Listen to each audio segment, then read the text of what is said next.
جس عشق کی کہانی ہم چھیڑنے لگے ہیں وہ نکما نہیں کرتا، وہ مٹی میں بیٹھے ہوئے بلال کو اٹھا کے کعبے کی چھت پہ رکھ دیتا ہوں۔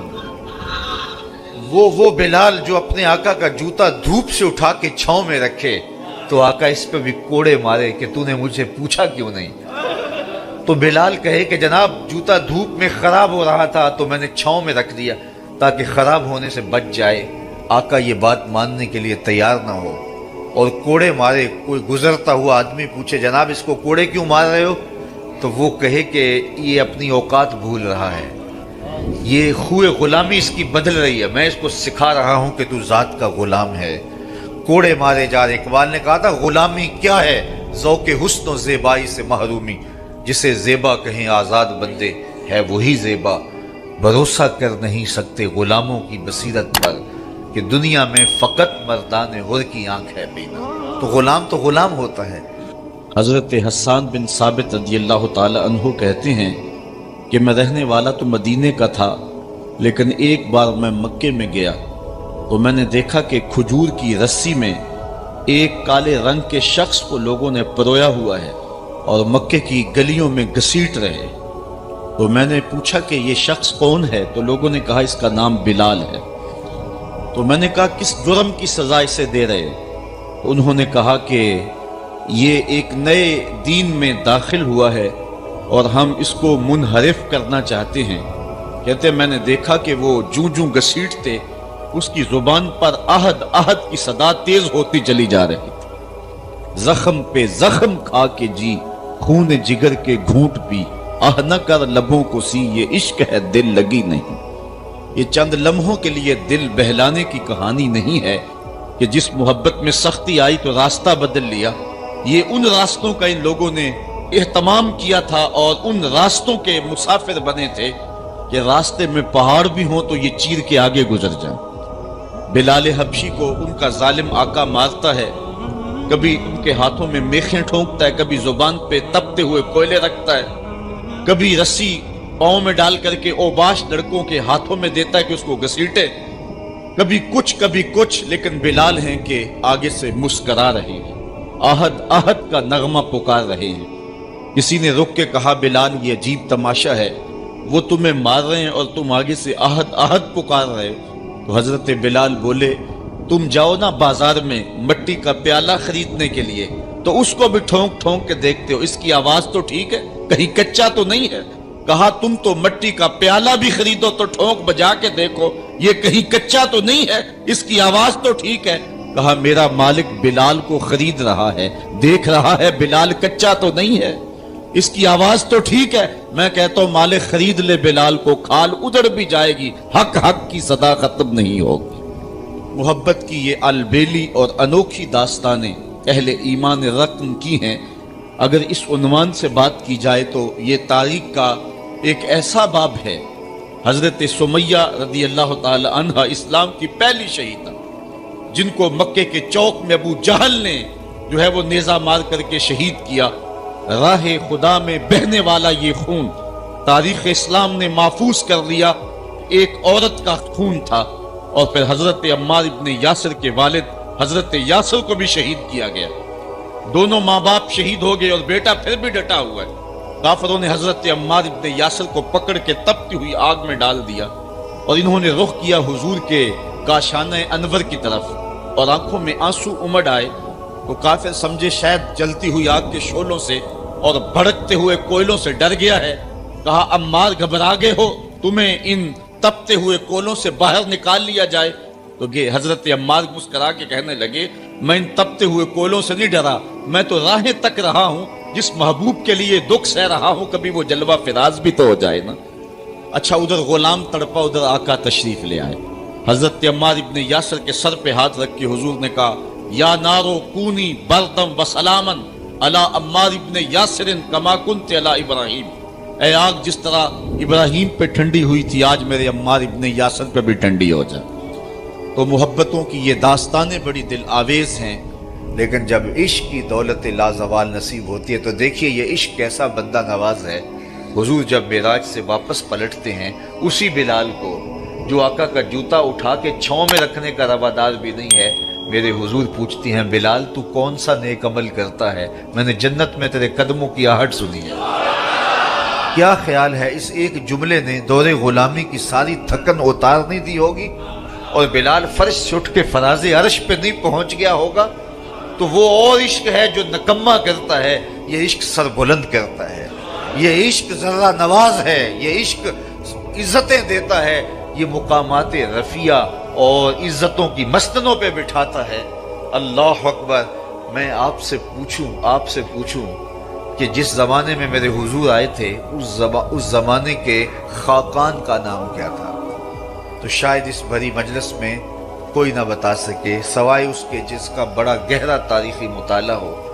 باقی اس دور کے خاقان کا شاید مجھے کوئی نام نہ بتا سکے۔ آپ کہیں گے ہمیں ضرورت بھی کیا ہے اس کا نام یاد رکھنے کی؟ اچھا میں پوچھتا ہوں جس زمانے میں میرے حضور آئے تھے اس دور کے کیسر کا نام کیا تھا؟ بہت بڑی طاقت تھی اس وقت، رومن امپائر، لیکن آپ کہیں گے جناب ہمیں کیا ضرورت ہے؟ اچھا چلو میں یہ پوچھتا ہوں اس دور کی سپر طاقت اور اس وقت کا ٹرمپ کہہ لیجئے، اوباما کہہ لیجئے، میں پوچھوں اس دور کے کسرا کا نام کیا تھا؟ تو شاید وہ بھی تھوڑے لوگ بتا سکیں اور زیادہ لوگ کہیں کہ ہمیں کیا ضرورت تھی اس کا نام یاد رکھنے کی۔ تو یہ وہ بڑے لوگ تھے اس زمانے کے جو مطلق العنان بھی تھے اور دنیا کی بڑی طاقتیں تھیں، خاقان اور کیسر اور کسرا اس زمانے کا، لیکن آج ان کے نام زمانے کو یاد نہیں ہے۔ لیکن اگر میں اس مجلس میں موجود سب سے کم عمر بچہ تلاش کر کے اسے پوچھوں کہ میرے حضور کے مؤذن کا نام کیا تھا، تو وہ سر اٹھا کے بلال حبشی کا نام لے گا یا نہیں لے گا؟ تو بادشاہوں کے نام باقی نہیں رہے، کج کلاہوں کے نام مٹ گئے۔ مشتاق یوسفی نے کہا تھا مٹ گیا مشتاق دل سے رنگے یاد رفتگاں، پھول مہنگے ہو گئے قبریں پرانی ہو گئی۔ کس کے پاس وقت ہے کہ کسی کو یاد رکھے؟ لیکن جو ان سے جڑ گیا ان کا نام سربلند ہے۔ رومی علیہ الرحمن اس پر ایک خوبصورت مثال دی کہ حاکم وقت نے لیلا کو دربار میں طلب کر لیا۔ گفت لیلا را خلیفہ کان توئی کس تو مجنو شد پریشان و غوی، از دیگر خوباں تو افزون نیستی، گفت خامش کیوں تو مجنو نیستی۔ لیلا کو بلایا، تیرے حسن کا شہرہ ہے، تو نے ایک شہزادے کے حواس باختہ کر دیے۔ نام تو کیس تھا نا، لیکن دنیا نام ہی نہیں جانتی، نام بھی مٹ گیا۔ تیری محفل میں آ کے بدنام ہوئے، نگاہ زمانہ میں بے نام ہوئے۔ تو نے وعدہ کیا تھا بچھڑیں گے نہ ہم، تیرے ہی ہاتھوں سے نیلام ہوئے۔ نام مٹ گیا، تشخص مٹ گیا، لوگ مجنون کہہ کے پکارتے ہیں۔ شہزادہ تھا، تو نے اس کے ہوش باختہ کر دیے۔ کون سا جادو ہے تیرے حسن میں؟ از دیگر خوباں تو افزون استی، باقی عورتوں سے تو کوئی انوکھی توڑی ہے، تیرے سے زیادہ تو میری لونڈیاں ہنسی ہیں۔ تو جو لیلا نے جواب دیا وہ دو لفظ تھا، سن لیجیے۔ گفت خامش، لیلا بولی بادشاہ چپ کر جا، چوں تو مجنو نیستی، تیری آنکھ مجنو والی تھوڑی ہے کہ تجھے میرے اندر حسن نظر آئے۔ دیدائے مجنو اگر بودے تورا، از دو عالم بے خطر بودے تورا، کاش تیری آنکھ مجنو والی ہوتی پھر تو مجھے دیکھتا۔ تو ہوش دارو لیک مجنو بے خودست، در طریق عشق بیداری بدست۔ تو ہوش والا ہے اور مجنو ہوش کو چھٹی دے کے آیا ہے۔ اس کوچے میں ہوش کے ڈالر نہیں چلتے، اس کوچے کے اندر محبت کی کرنسی چلتی ہے۔ اس لیے کہا کہ تجھے میرے اندر کوئی کمال نظر نہیں آئے گا۔ رومی یہاں کیا کمال کی بات کہی، کہا اگر لیلا کو دیکھنا ہو تو مجنو کی آنکھ چاہیے، اور مصطفیٰ کریم کو دیکھنا ہو تو ابو بکر کی آنکھ چاہیے۔ مانائے حرفم کنی تحقیق اگر، بنگری با دیدائے صدیق اگر، قوت قلب و جگر گردت نبی، از خدا محبوب تر گردت نبی۔ کہا اگر وہ نگاہ مل جائے تو جدھر دیکھو گے جلوے نبی کے ہی نظر آئیں گے۔ اللہ اکبر۔ تو بندہ جس سے محبت کرتا ہے اس کے عیب نہ دیکھ سکتا ہے، اس کے عیب نہ سن سکتا ہے، لیکن جن سے ہم پیار کرتے ہیں ان میں تو عیب ہے ہی نہیں۔ خلقت مبرأ من کل عیب، وہ کمال حسن حضور ہے کہ گمان نقص جہاں نہیں۔ نقص تو دور کی بات ہے، یہاں نقص کا گمان ہی نہیں۔ یہی پھول خار سے دور ہے، یہی شمع ہے کہ دھواں نہیں۔ ہر پھول کے ساتھ کانٹا ضرور ہوتا ہے، لیکن حسن رسول وہ پھول ہے جس کے ساتھ کانٹا نہیں ہے، وہ شمع ہے جس کے ساتھ دھواں نہیں ہے۔ تو بندہ جس سے پیار کرتا ہے اس اس میں عیب نہیں دیکھ پاتا۔ اچھا، محبت کی علامت یہ ہے بندہ جس سے پیار کرتا ہے، جس سے محبت کا ربط اور رشتہ رکھتا ہے، اس کی اطاعت کرتا ہے، اس کی بات مانتا ہے۔ یہ محبت کا بہت بڑا نشان ہے، بہت بڑی علامت ہے کہ بندہ جس سے پیار کرتا ہے وہ اس کی ایک ایک بات پہ قربان اور فدا ہو جاتا ہے۔ اس کا حکم ہو اور محب نہ مانے تو اس کی محبت ناقص ہے۔ میں اور آپ ذرا اپنے اندر اتر کر کے دیکھیں، ہمارا طرز زندگی کیا ایسا ہے کہ ہم اپنے آقا کی ہر بات مانتے ہیں؟ صحابہ کی زندگیاں دیکھ لیجئے، انہوں نے ادب کی بھی انتہا کر دی اور تعمیل حکم کی بھی انتہا کر دی۔ یار حضور کا کہنا اور ارشاد کرنا تو بڑی بات ہے، انہوں نے صرف حضور کا چہرہ دیکھا اور منشا سمجھی، بس زندگی گزار دی۔ اللہ اکبر۔ حضرت انس بن مالک کو کسی نے دیکھا کہ شوربے سے کدو کے ٹکڑے نکال کے کھا رہے۔ کسی نے پوچھا یہ کیا کر رہے ہو؟ کہا مجھے نہیں پتا، ایک دن میں نے حضور کو کرتے دیکھا تھا۔ مدینے کی ایک گلی سے حضور گزر رہے ہیں تو ایک ایسا مکان بن رہا تھا جس طرز کی تعمیر کو حضور پسند نہیں کرتے تھے۔ تو کسی سے پوچھا کہ یہ کس کا ہے؟ کہا فلاں انصاری کا۔ کچھ نہیں کہا حضور نے، چلے گئے۔ کسی نے اس انصاری کو بتایا کہ حضور گزرے تھے، تیرا مکان دیکھا تھا، لیکن چہرے پر پسندیدگی کے آثار نہیں آئے، حضور خوش نہیں ہوئے۔ اس نے کہا اچھا، کہا ہاں میں ساتھ تھا۔ اس نے کدال پکڑا اور مکان کو زمین کے برابر کر دیا۔ 2-4 دن کے بعد میرے حضور کا دوبارہ گزر ہوا، ملبے کا ڈھیر پڑا دیکھا، کہا بلاؤ اسے۔ بلایا گیا، کہا میں گزرا تھا، تیرا مکان تھا، آج ملبے کا ڈھیر ہے، کدھر گیا مکان؟ عرض کی حضور میں نے گرا دیا۔ فرمایا کیوں؟ سنو۔ فرمایا کیوں؟ عرض کی سنا تھا آپ کو پسند نہیں، سنا تھا آپ کو پسند نہیں۔ میں اور آپ سر سے لے کر پاؤں تک دیکھوں ہمارا کیا کیا حضور کو پسند ہے۔ اپنے طرز زندگی کو دیکھوں، اپنے کاروبار کو دیکھوں، اپنی معاشرت کو دیکھوں، اپنے عقیقے سے لے کے ولیمے تک طرز حیات کو دیکھوں، اپنی شادی بیاہ سے لے کے اپنے امور سیاست تک دیکھوں، ہمارا کیا کیا حضور کو پسند ہے۔ محمد دی زیارت محمد دے رنگ وچ، اے ٹھگ بازیاں جانے پیارا محمد۔ اگر ان سے ہم نے دعوی محبت کیا ہے تو اس کی دلیل فراہم کرنا ہوگی۔ میرے آقا کریم علیہ السلام تو کسی سے وعدہ کر دیتے ہیں کہ میں تیرے آنے تک کھڑا ہوں، اور وہ جا کے بھول جاتا ہے، اور حضور 3 دن تک کھڑے۔ قضائے حاجت کے لیے جاتے ہیں، پھر آ کے کھڑے ہو جاتے ہیں کہ میں نے وعدہ کیا تھا تیرے آنے تک کھڑا ہوں، وہ بھی نہیں آیا۔ 3 دن راتیں گزر جاتی ہیں۔ پھر وہ ایک دن اچانک گزرا تو دیکھا حضور کھڑے ہیں، تو یاد آ گیا اوہ یہ تو میرے سے وعدہ تھا۔ بڑا شرمندہ ہوا، شرمسار ہوا۔ اللہ اکبر۔ قریب آیا تو ڈر رہا تھا کہ مجھے کیا کہا جائے گا، لیکن صرف اتنا کہا تو نے مجھے مشقت میں ڈال دیا۔ قصور اس کا تھا، بھول وہ گیا، لیکن میرے حضور 3 دن تک کھڑے رہے۔ اور میں لوگوں کو خود ٹائم دیا کہ مجھے ملنے آنا، اس وقت گھر پہ ہوں گا، اور وہ دروازے پہ آ کے بیل دیتا ہے، اور میں بچے کو کہتا ہوں جاؤ کہہ دو ابو گھر پہ نہیں ہے۔ میں کیسا عاشق رسول ہوں، کیسے میں حضور کے عشق کا دعویٰ کرتا ہوں۔ اگر میرے سینے پہ حضور کے نام کا بیج لگا اور میں دکان پہ بیٹھا ہوں تو گاہک کو تسلی ہونی چاہیے اس کے سینے پہ حضور کے نام کا بیج لگا، یہ کم تول ہی نہیں سکتا۔ یہ عاشق رسول ہے۔ یہ سارا دن جو ہے وہ یوں بیٹھ کے چلا جائے گا، 2 نمبر مال نہیں بیچ سکتا، اس لیے کہ یہ عاشق رسول ہے۔ کوئی رشتہ کرنے آئے تمہارے گھر کے چھت پر میرے حضور کے نام کا جھنڈا لگا ہے، اسے کسی سے نہ پوچھنا پڑے کہ یہ کیسا شخص ہے، اسے پتا چل جائے یہ عاشق رسول ہے۔ میرے استاد فرمایا کرتے تھے صاحب کسی کو پوچھنا بھی نہ پڑے، تجھے بتانا بھی نہ پڑے، تمہارا طرز زندگی ایسا ہونا چاہیے، تم دور سے آ رہے ہو لوگ پہچان کے کہو وہ دیکھو آقا کا غلام آ رہا ہے۔ ہمارا طرز زندگی اتنا خوبصورت ہو، ہمارا انداز حیات اتنا خوبصورت ہو۔ چوں بنا میں مصطفیٰ خانم درود، از خجالت آب می گردد وجود، عشق می گوید کے محکوم غیر، سینہ تو از بتا مانند دیر، تا نداری از محمد رنگ و بو، بر زبان از درود خود میالہ نام ہو۔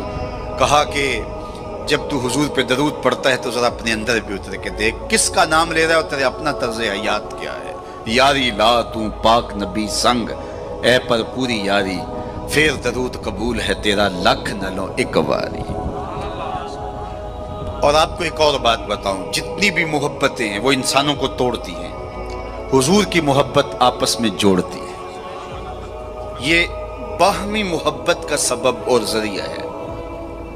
اقتدار کے کہ ایک کرسی ہے، دو چاہنے والے، الیکشن ہو گیا، چونکہ محبوب مطلوب ایک ہے، چاہنے والے کئی، ایک کے دو چاہنے والے رقیب کہلاتے ہیں نا. یہ تو میرا محبوب تھا، تم نے کیوں دیکھا، لڑائی تک نوبت جا پہنچی، قتل و غارت تک معاملہ جا پہنچا. ایک کے دو چاہنے والے رقیب کہلاتے ہیں، اور یہاں ایک کے اربوں چاہنے والے آپس میں حبیب کہلاتے ہیں. چوں گلے صد برگ مارا بو یکیست، اقبال بولا چوں گلے صد برگ مارا بو یکیست، او کے جانے ای نظاموں او یکیست، مستے چشمے ساکیے بتہاستیم، در جہاں مثل مو می ناستیم. ہزاروں قومیں وجود میں آئیں، دہر میں خشک و تر کے رشتے سے، ہم نے بنیاد دوستی رکھی یاد خیر البشر کے رشتے سے. تو اس لیے آئیے ہم حضور کے نام پہ جڑے. یہ امت 73-72 فرقوں میں کیوں بٹ گئی؟ یہ میرے رسول کا دیا ہوا دین تو نہیں تھا. ہم ایک دوسرے کے گریبان نوچنے لگے، پھر ہر فرقے کے اندر لابیاں، اور پھر ہر لابی کے اندر کئی جماعتیں اور گروہ بندیاں. حضور نے تو ہمیں وحدت کا درس دیا تھا، حضور نے ہمیں محبت کا سبق پڑھایا تھا. میں آج بھی پوری دنیا پہ یہ کہتا ہوں، آؤ محبت رسول پہ آ جاؤ. محبت رسول پہ آ جاؤ گے تو فرقے خود بخود دم توڑتے چلے جائیں. یہ ہماری محبت ناقص ہے کہ ہم آپس میں الجھ رہے ہیں. اگر محبت کامل ہو تو پھر ایک ایسی برادری بنتی ہے جس میں صہیب روم سے آتے ہیں، سلمان فارس سے آتے ہیں، بلال حبشے سے آتے ہیں، صدیق اکبر مکے سے ہیں، سعد مدینے سے ہیں، لیکن آپس میں اخوت پیدا ہوتی ہے. یہ بھائی چارے کی بنیاد اور ضمانت ہے. تو چوں گلے صد برگ مارا بو یکیست، او کے جانے ای نظاموں او یکیست. میرے استاد ایک شعر جھوم کے پڑھا کرتے تھے، اور آج میں وہ آپ کی نظر کر رہا ہوں، آپ کے ذوق کی تسکین کے لیے، کہ محمد کی وساطت سے محبت تیری میری ہے. میں آپ کے شہر میں پہلی مرتبہ آیا ہوں. دارالسلام کا نام سنا تھا. یہاں ایک سنی کانفرنس کسی زمانے میں ہوئی تھی، سروں کا ہجوم تھا، محبتوں کی کیفیات تھی. مجھے شوق تھا کہ میں بھی اس بستی کے مکینوں کو دیکھ آؤں، لیکن آپ کی آنکھوں میں چمکتا ہوا پیار، پیشانیوں پہ لکھی ہوئی محبت. میرا تو آپ کا پہلا تعارف ہے، میری آپ کی برادری الگ ہے، میرا آپ کا کوئی کاروباری سانج نہیں ہے، لیکن آپ کے دل میں میرے لیے محبت اور میرے دل میں آپ کے لیے دعائیں. یہ رشتہ قائم کیسے ہوا؟ تو میرے استاد جھوم کے پڑھا کرتے تھے، محمد کی وساطت سے محبت تیری میری ہے، محبت اصل ہے ان کی، نہ تیری ہے نہ میری. تو یہ وہ بنیاد ہے محبت کی. اور ایک بات اور کروں کہ جتنی بھی محبتیں ہیں، وہ غالب نے کہا تھا نا، عشق نے غالب نکما کر دیا، ورنہ ہم بھی آدمی تھے کام کے. ایک وہ عشق بھی ہے جو اچھے بھلے انسان کا بیڑا غرق کر کے رکھ دیتا ہے، اور وہ منہ چھپاتا پھرتا ہے. وہ عشق نکما کر دیتا ہے، صلاحیتوں کو جو ہے وہ زائل کر دیتا ہے. ایک وہ عشق ہے، اور یہ وہ عشق ہے جو بلال کو پستیوں سے اٹھا کے کعبے کی چھت پہ کھڑا کر دیتا ہے. یہ بندہ نواز عشق ہے. اور یہ بھی سنیے کہ جتنے بھی عشق ہیں ان کا انجام رسوائی ہوتا ہے. میں سویر سے لے کر شام تک سڑکوں پہ سفر پہ ہوں. کل شیخو پورے تھا، پھر آج دھوبی گھاٹ، تو اب آپ کے پاس. کل اگلی منزل وہ کبھی کیا کسی نے کہا، کبھی عرش پر، کبھی فرش پر، کبھی ان کے در، کبھی در بدر. غم عاشقی تیرا شکریہ، میں کہاں کہاں سے گزر گیا. میں ایک دن سیالکوٹ سے واپس آ رہا تھا، تو راستے میں ایک جھونپڑا بنایا تھا کسی ملنگ نے، تو اس کے اوپر لکھا تھا سڑکوں والی سرکار. تو میں نے اپنے ساتھی سے کہا کہ یہ تو کنارے والی سرکار ہے، سڑکوں والی سرکار تو ہم ہیں کہ سویر سے لے کر شام تک سڑکوں پہ ہی رہتے ہیں. تو جو بندہ سڑکوں پہ رہے تو اس کے تجربات بھی فضول تر ہوتے ہیں. تو آپ نے گاڑیوں کے پیچھے لکھے جملے لکھے پڑے ہوں گے، میں تو روز ان مراحل سے گزرتا ہوں. کبھی کسی ٹرک کے پیچھے کچھ لکھا ہے، وہ لکھنے والے کے، اس ڈرائیور کے نفسیات کا خلاصہ ہوتا ہے. تو کئی جملے تڑپا دیتے ہیں، کئی رلا دیتے ہیں. کوئی ایسے جملے ہوتے ہیں کہ پھر ہنسی نہیں تھمتی، اور کچھ ایسے جملے بھی ہوتے ہیں کہ جو ہے وہ لفظ سل جاتے ہیں. ایک جملہ آپ نے بھی پڑھا ہوگا اور بار بار پڑھا ہوگا، صنم بے وفا. تو میں اپنے دوستوں کو پوچھتا ہوں یہ بتاؤ کیا لکھا ہے، تو وہ کہتے ہیں جناب آپ بھی تو پڑھ رہے ہیں. میں نے کہا اس کا مطلب کیا؟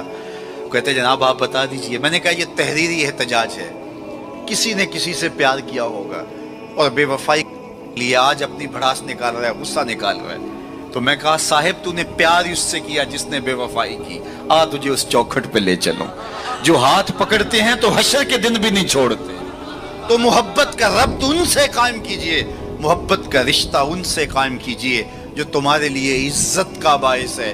تم محبوب کا نام نہیں چھپاتے رہو گے، بلکہ تمہارے لیے قرار جاں ہے، تمہارے لیے تسکین جاں ہے ان کا نام، اور ان کا ذکر تمہارے لیے راحتوں کا سما، تو ان کا ذکر راحتوں کا سما اور تسکین اور قرار کا ذریعہ بن جائے گا۔ تو یہ وہ نام ہے جو عزت نواز۔ میں تو یہ کہتا ہوں کہ یہ محبت ہمارے لیے عزت کا سبب ہے۔ اعلیٰ حضرت نے کیا خوب کہا، جس کا حسن اللہ کو بھی بھا گیا، جس کا حسن اللہ کو بھی بھا گیا، ایسے پیارے سے محبت کیجئے۔ ایسا تو نہیں کہ محبوب کا نام چھپاتے پھریں، بلکہ یہ وہ محبت ہے، وہ بندہ نواز محبت ہے کہ جو ہمارے لیے باعث فخر و مباحات ہے، ہمارے لیے باعث عزت ہے۔ اعظم چشتی نے تو قلم توڑ دیا، اپنا معیار زمانے سے جدا رکھتے ہیں، ہم تو محبوب بھی محبوب خدا رکھتے ہیں۔ وہ گلیوں میں آوارہ پھرنے والا کوئی شخص محبوب تھوڑا ہے کہ شرمندگی ہو؟ ہمارا محبوب تو وہ ہے کہ جو عرش کی راہوں کا سیاح ہے نا۔ تو یہ ناز ہے، یہ فخر ہے ہمارے لیے۔ تو پھر جس سے محبت کی جاتی ہے، اس کی محبت کا ایک تقاضا، میری بات اپنے اختتام کو پہنچے، کہ بندہ جس سے محبت کرتا ہے اس کی فکر کو اختیار کرتا ہے اور اس کو اپنی روح میں اتارتا ہے، اور پھر اس کا مبلغ بن جاتا ہے، اس فکر کے ابلاغ کے لیے اپنی صلاحیتوں کو صرف کر دیتا ہے۔ تو میں اور آپ اگر آقا و مولا سے محبت کرتے ہیں، حضور سے الفت کا ربط و رشتہ رکھتے ہیں، تو ان کا لایا ہوا نظام حیات ہماری روحوں میں اترنا چاہیے۔ ہمارے طرز زندگی اس بات کی گواہی دیں کہ ہم حضور کے غلام ہیں، اور پھر اس خوشبو کو اطراف عالم اور اکناف جہاں کے اندر ہم پھیلا کر کے جو ہے وہ اس منصب کو ادا کرنے کی کوشش کریں، اور ہماری زندگی اس کی گواہی دے۔ صحابہ نے اپنی زندگیاں اس مقصد کی خاطر لگائیں اور شب و روز ایک کر کے رکھ دیا۔ آج اصحاب رسول کی قبریں پوری دنیا کے اوپر ہمیں ملتی ہیں۔ یار مدینہ المنورہ کو دیکھنے کے لیے لوگ تڑپتے ہیں، تو یہ شہر مدینہ چھوڑ کے چلے کیوں گئے؟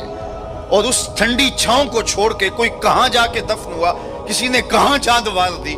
تو اصل بات یہ ہے کہ محبوب کا مشن عزیز ہوتا ہے، محبوب کی فکر عزیز ہوتی ہے۔ وہ کسی نے کہا تھا نا، میں مر کے بھی زندہ ہوں اہل وفا کی محفل میں، میری محفل میں میرا مزار نہ پوچھ۔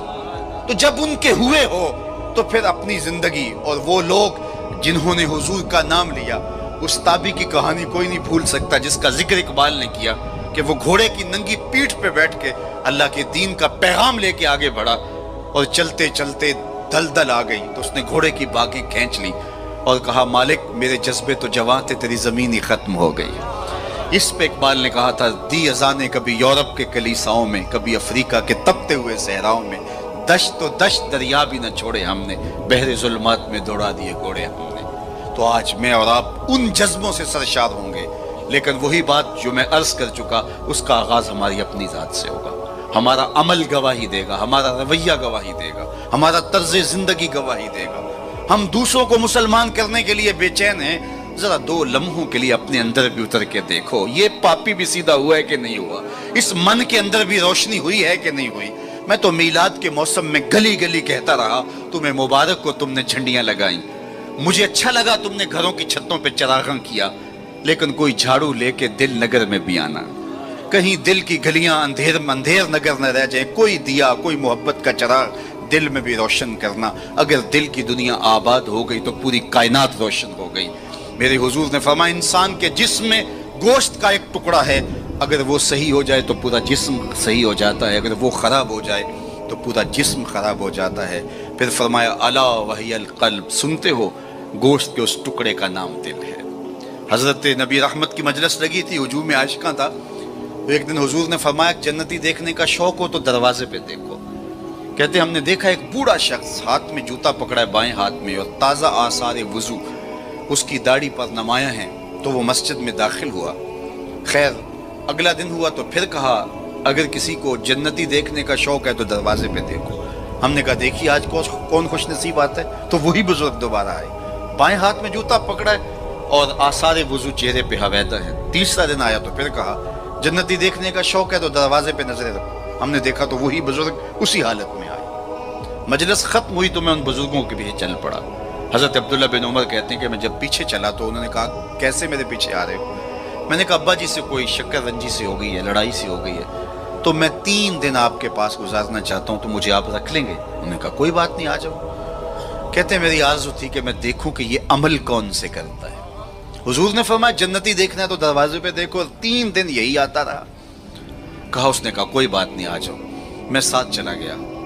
رات جب سوئے تو میں نے چادر اوڑھ لی اور میں اس طاق میں تھا کہ دیکھوں کہ یہ عمل کون سے کرتا ہے، لیکن وہ ساری رات سویا رہا۔ اتنا تھا جب کروٹ بدلتا تھا تو رب کے نام لیتا تھا۔ اس کے علاوہ صبح اٹھے، میں بھی اٹھا، نماز فجر ادا ہوئی، ناشتہ کیا، کھیتوں میں چلے گئے، باغ میں پانی کیا، گوڈی کی جو بھی معمولات تھے، ظہر پڑی، مغرب عشاء، رات ہوئی تو پھر سو گئے۔ میں نے سوچا کل میری وجہ سے ہو سکتا ہے معمولات ترک کیے ہوں، لیکن معمولات کا عادی شخص روز معمولات ترک نہیں کر سکتا، تو دیکھتے ہیں کہ آج کیا ماجرا ہوتا ہے۔ میں سو گیا بظاہر، لیکن جاگ رہا تھا، لیکن وہ ساری رات سویا رہا، صرف کروٹ بدلے تو رب کا نام لے۔ کہا خیر وہ وقت دن بھی گزرا، تیسرا دن گزرا، تو جب 3 دن بیت گئے، صبح ناشتہ ہوا تو میں نے کہا کہ میری ابا جی سے کوئی لڑائی نہیں ہوئی تھی، کوئی میرا الجھاؤ نہیں ہوا تھا۔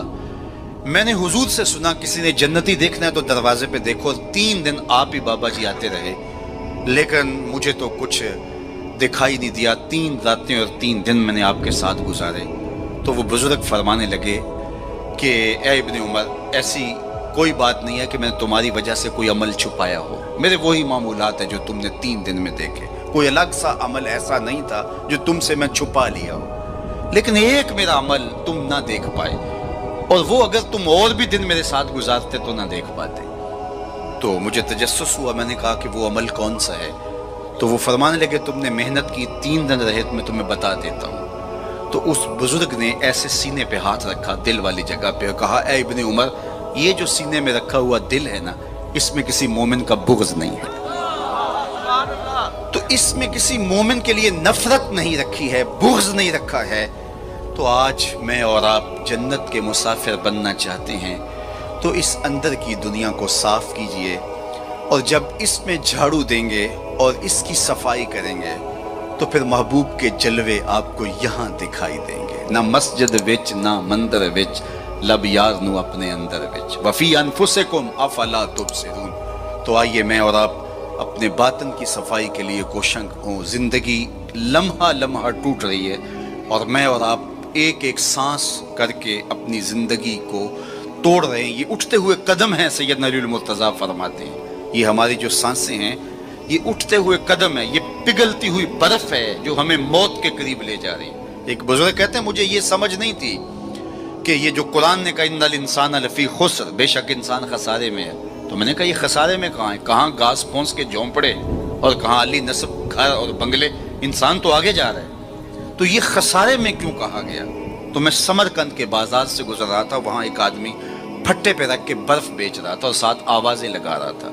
آج کل تو یہاں وہ پاپڑ بیچنے والے بھی آوازیں لگاتے ہیں، تو وہ سمرقند کے بازار میں برف رکھ کے بیچ رہا تھا اور ساتھ آواز لگا رہا تھا ارحمو ارحمو علی من یذوب راس مال، او گزرنے والو میرے پہ ترس کھاؤ، میں ایسا تاجر ہوں جس کا راس المال پگھلتا چلا جا رہا ہے، کیونکہ برف ایک ایسا سودا ہے جو گاہک کا انتظار نہیں کرتا۔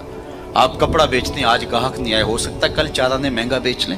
آپ پیٹرول بیچتے ہیں، ہو سکتا ہے پڑا پڑا 6 روپے اوپر چلا جائے، آپ کروڑوں کے فائدے میں چلے جائیں، لیکن اگر برف کا کل گاہک آپ بھی آ گیا اور مہنگی بھی ہو گئی، برف ہی نہیں ہوگی، تو وہ کہتا ہے لوگوں میرے پہ رحم کرو، مجھ سے برف لو، میں ایسا تاجر ہوں جس کا راس المال پگھلتا چلا جا رہا ہے، ارحمو ارحمو علی من یذوب راس مالہ۔ تو قدم رک گئے اور کہا کہ مجھے ان الانسان لفی خسر کا ترجمہ سمجھ میں آ گیا، جس طرح تیری برف پگھلتی جا رہی ہے میری زندگی پگھلتی جا رہی ہے، تیری برف قطرہ قطرہ پگھل رہی ہے، میری زندگی سانس سانس پگھل رہی ہے۔ اگر تو اب بیچ لیتا ہے، اس کے بدلے درہم لے لیتا ہے، دینار لے لیتا ہے، پارچہ جات لے لیتا ہے، کوئی جنس لے لیتا ہے، تجھے 4 آنے بچ جائیں گے، اور میں بھی ان سانسوں کے بدلے درود پڑھ لیتا ہوں، ان سانسوں کے بدلے نماز پڑھ لیتا ہوں، سانسوں کے بدلے قیام کرتا ہوں، رکوع کرتا ہوں، سجود کرتا ہوں، کسی دکھی کے کام آ جاتا ہوں، کسی پریشان حال کی پریشانی دور کر دیتا ہوں، تو یہ میری سانسیں کام آ گئی۔ تو آج وقت ہے، وہ کسی پنجابی شاعر نے کہا تھا نا، آج ساوی نے کھلے راوی نے انج ٹوک نوکھڑے ٹکڑے نہیں، آج وقت ہے، آج فرصت ہے۔ وہ فقیر کھڑا تھا بازار میں رو رہا تھا، تو کسی نے گزرتے ہوئے کہا بابا کسی نے مارا ہے، تنگ کیا ہے؟ چمکانے نہیں، کوئی ایسا ماجرا نہیں ہوا، ان کے رویے نے رلا دیا۔ کہا کیا مطلب؟ کہا ان کو دنیا میں کھوئے ہوئے دیکھا، دل میں ترس جاگا، تو میرا خیال ہوا ان بندوں کی اور رب کی صلح نہ کروا دوں۔ تو کہا پھر کیا ہوا؟ کہا میں نے اس سے بات کی، آواز آئی لے آ میری چوکھٹ پہ، ایک آنسو سے سارے گناہ معاف کر دو۔ میں بڑا خوش ہوا، میں ان سے بات کی، یہ الٹا میرا مذاق اڑانے لگے، جا بابا اپنا کام کر، تمہیں کیا پتا ہوتا ہے دنیا اور دنیا داری کیا ہوتی ہے۔ تو وہ تو مان رہے، یہی نہیں مان رہے، تو مجھے اس پہ رونا آ گیا۔ خیر وقت گزر گیا، اگلے دن وہی شخص قبرستان کے قریب سے گزرا، دیکھا وہ فقیر وہاں کھڑا بھی رو رہا تھا۔ کہا بابا بازاروں میں بھی روتا ہے، قبرستانوں میں بھی روتا ہے، آج کیا ماجرا ہے؟ کہا کہانی کل والی ہے۔ کہا کیا مطلب؟ کہا ان سے مایوس ہو گیا تو آج ادھر نکل آیا، اور میرا خیال ہوا آج ان کی اور رب کی صلح کرواؤں۔ تو تجسس سے پوچھا آج کیا بنا؟ کہا آج یہ مان گئے وہ نہیں مانتے، کل وہ مانتا تھا یہ نہیں مان رہے تھے، اور آج یہ مانتے ہیں وہ نہیں مانتا۔ وقت پر کافی ہے ایک قطرہ بھی آب خوش ہنگام کا، جل گیا جب کھیت برس امی تو پھر کس کام کا۔ آئیے میں اور آپ اپنے رب سے اپنے تعلق کو جوڑ لیں، اپنی زندگی کو کبھی بھی نماز سے محروم نہ رہنے دینا، سونے سے قبل 5 انگلیاں بھی گن لینا اور 5 نمازیں بھی گن لینا۔ اس شخص سے بڑا بدبخت کوئی نہیں ہے جو رب کے حضور سجدہ ریز نہیں ہوتا ہے۔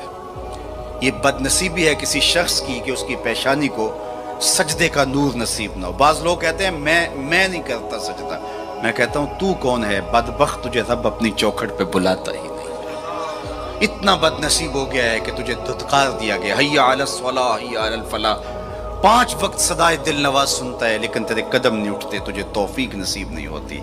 اس سے معافی مانگ اور اپنی زندگی کو سجدوں سے آباد کر۔ مخلوق خدا کے ساتھ شفقت، یہ اللہ اس کے رسول کی قربت کا ذریعہ ہے۔ میرے والد گرامی فرمایا کرتے تھے اگر تم چاہو کہ حضور تم سے پیار کریں تو حضور کی امت سے پیار کیا کرو۔ آپ کسی کے بچے کی گال سہلائیں، اس کو پیار کریں تو اس کے باپ کے دل میں آپ کے لیے پیار پیدا ہو جاتا ہے۔ تو حضور کی امت سے پیار کریں گے تو حضور تم سے پیار کریں گے۔ اللہ آپ کو سلامت رکھے، دنیا آخرت کی برکتیں آپ کی روحوں میں ڈال دیں۔ اقبال کے سارے کلام کا رس نچوڑیں تو خلاصہ یہ نکلتا محمد سے وفا تو نے تو ہم تیرے ہیں، یہ جہاں چیز ہے کیا لوح و قلم تیرے ہیں۔ اقبال کہتے ہیں حضور سے وفا کرو، قلم بھی تمہیں دے دیں گے، تختی بھی تمہیں دے دیں گے، پھر جو لکھنا ہوا خود ہی لکھ لینا، پھر تمہاری تقدیر کے فیصلے کہیں اور نہیں ہوں گے، خدا بندے سے خود پوچھے گا بتا تیری رضا کی، لیکن شرط ہے کہ تم ان کے ہو جاؤ۔ وآخر دعوانا ان الحمد للہ رب